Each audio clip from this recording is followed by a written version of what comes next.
Friends, hi everyone. ఈరోజు మనం ఒక చిన్న టాపిక్ మీద డిస్కస్ చేద్దాం. సో ఈరోజు టాపిక్ వచ్చి ఏంటంటే ఫోటోషాప్.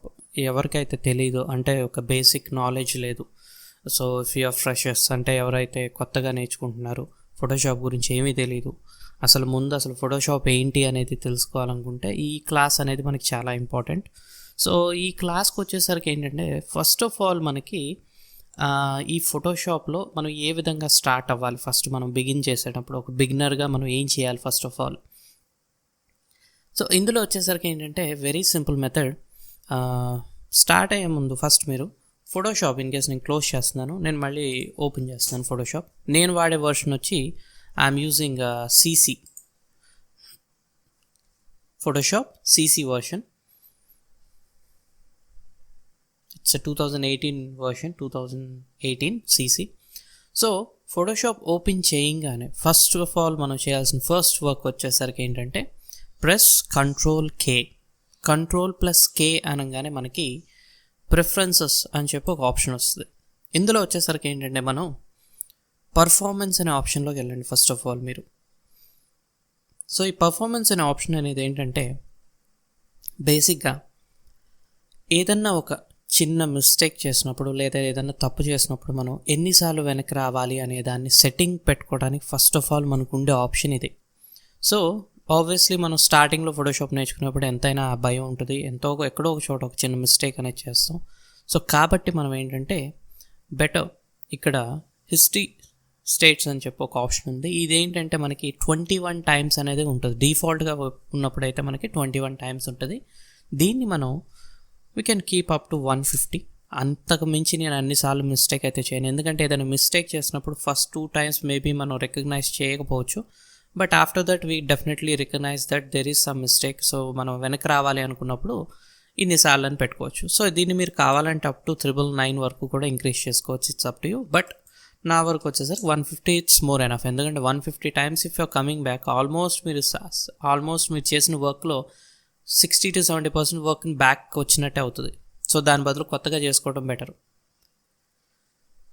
సో అందుకనే నేను ఏం చేస్తాను అంటే హిస్టరీ స్టేట్స్ అనే దాంట్లో నేను 150 అనేది పెట్టుకుంటాను. నెక్స్ట్ వచ్చేసరికి మెమరీ యూసేజ్. ఆబ్వియస్లీ ఇక్కడ మెమరీ యూసేజ్ అనేది ఏంటంటే ఒక ఫోటోషాప్కి ఇన్ కేస్ మీ ఫోటోషాప్ కొద్దిగా స్లో ఉంది, లేదు మీకు కొద్దిగా ఎందుకో ఫాస్ట్గా రన్ అవ్వట్లేదు అన్న ఒక ఏమన్నా డౌట్ ఉంటే కనుక ఆబ్వియస్లీ మీరు ఏం చేయొచ్చు అంటే మీకున్న ర్యామ్, అంటే సపోజ్ మీ సిస్టమ్ కొద్దిగా 4 GB ర్యామ్ ఉంది, 4 GB ర్యామ్లో నేను ఆల్మోస్ట్ ఒక 3 GB ర్యామ్ మొత్తం నేనే వాడాలి, పర్టికులర్ ఫోటోషాప్ ఒక్కదానికే నేను యూజ్ చేయాలి అనుకుంటే కనుక మీరు ఇక్కడ లెట్ ఫోటోషాప్ యూజ్ అనే దానికి మీరు 50% మించి మీరు కావాలంటే 80% వరకు కూడా పెట్టుకోవచ్చు.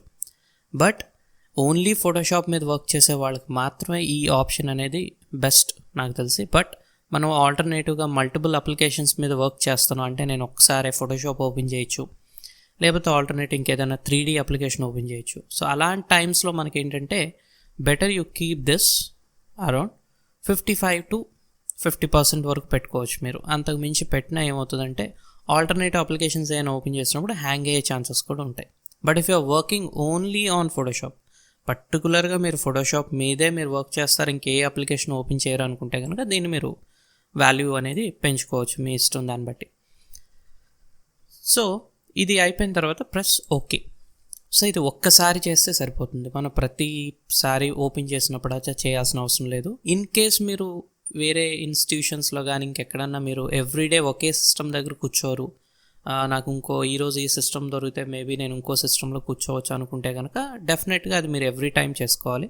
But if your personal PC కానీ లేకపోతే ఎవ్రీడే మీరు ఇదే సిస్టంలో కూర్చుంటున్నారు అనుకుంటే better you check it once. ఎందుకంటే ఈ విధమైన బ్యాక్ స్టెప్ వేసేదనే దాన్ని మీరు పెట్టుకోకపోతే ఏమవుతుందంటే రేపొద్దున ఏదైనా ఒక మిస్టేక్ జరిగినప్పుడు మీరు ఏదైనా దాన్ని బ్యాక్ తీసుకురావడం కష్టమైతే ఆ కంప్లీట్ ఫైల్ మీకు ఇబ్బందిగా కలుగుతుంది. సో అందుకని మనం ఏంటంటే Ctrl+Kలో వెళ్ళి ప్రిఫరెన్సెస్ అనే దాంట్లో పర్ఫార్మెన్స్ అనే ఆప్షన్లో మనం ఏంటంటే ఈ హిస్టరీ స్టేట్స్ అనే దాంట్లో మనం డిఫాల్ట్ వచ్చి 21 or 35 టైమ్స్ ఉంటుంది, బట్ దాన్ని మనం ఇంక్రీజ్ చేసుకోవచ్చు అప్ టు 500 to 900 టైమ్స్ వరకు మనం ఇంక్రీజ్ చేసుకోవచ్చు. So that is the basic option when you start with the Photoshop. Next Photoshop open చేయగానే మనకి ఫస్ట్ తెలియాల్సినవి ఏంటంటే ఆబ్వియస్లీ అందరికీ ముందు షార్ట్ కీస్ కానీ ఏమీ తెలియదు మనకు ఫోటోషాప్లో. సో దాని గురించి కూడా మనం డిస్కస్ చేద్దాం. సో ఫస్ట్ మనకి తెలియాల్సిన ఇంకో థింగ్ ఏంటంటే దీంట్లో మనకి 2 కలర్ మోడ్స్ చాలా important. 2 colour modes are very important. The 2 colour modes are, ఒకటి వచ్చి RGB and another one is CMYK. So I'll make it a little bit bigger.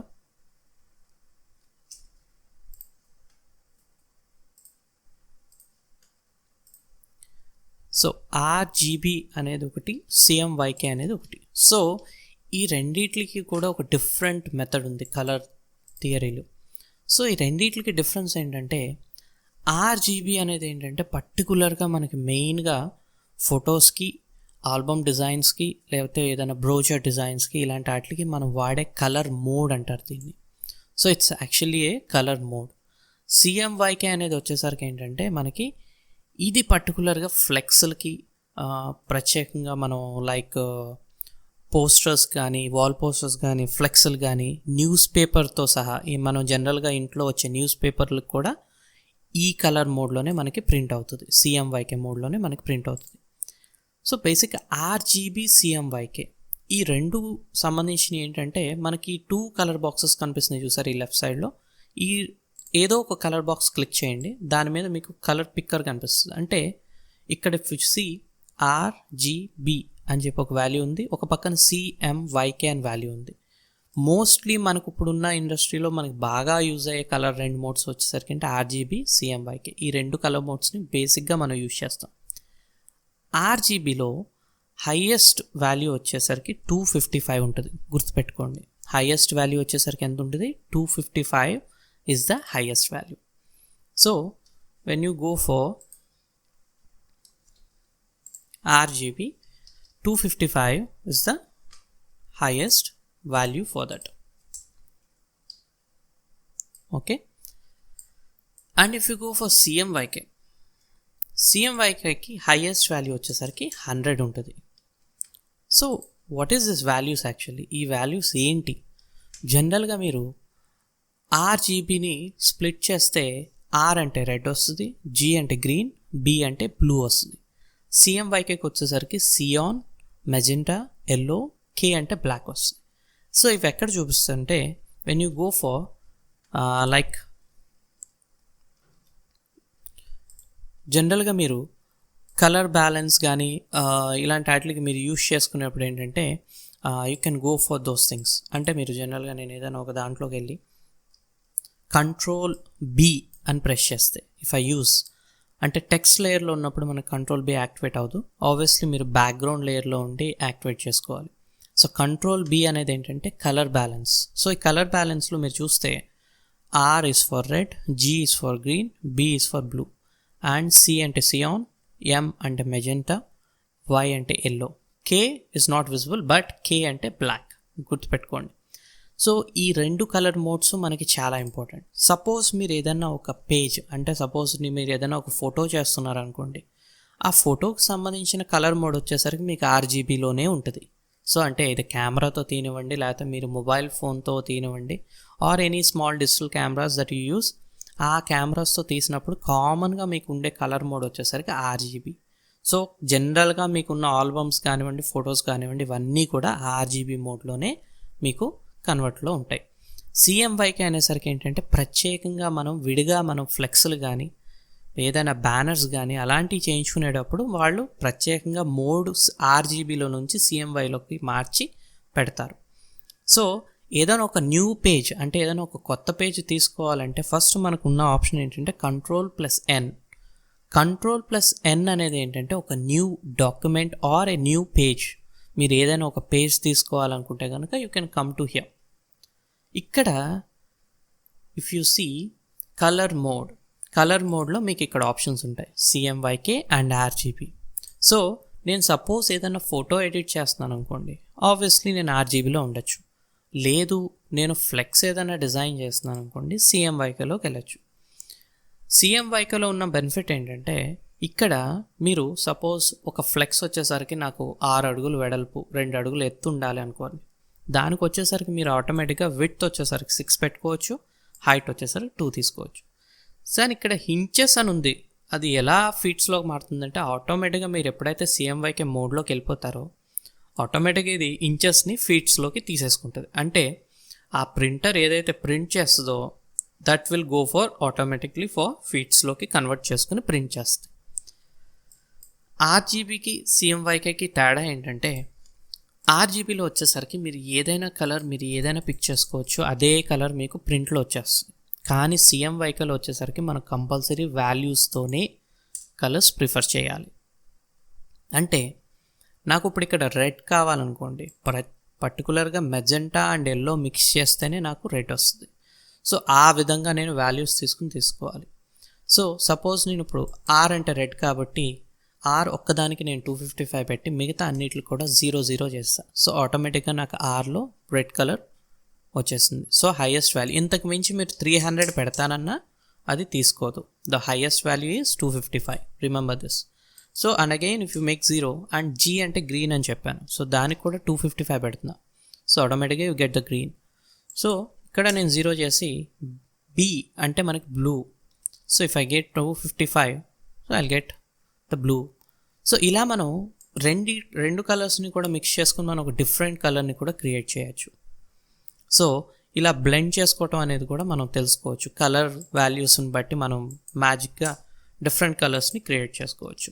So 2 colours blend అయినప్పుడు will get a some other value colour.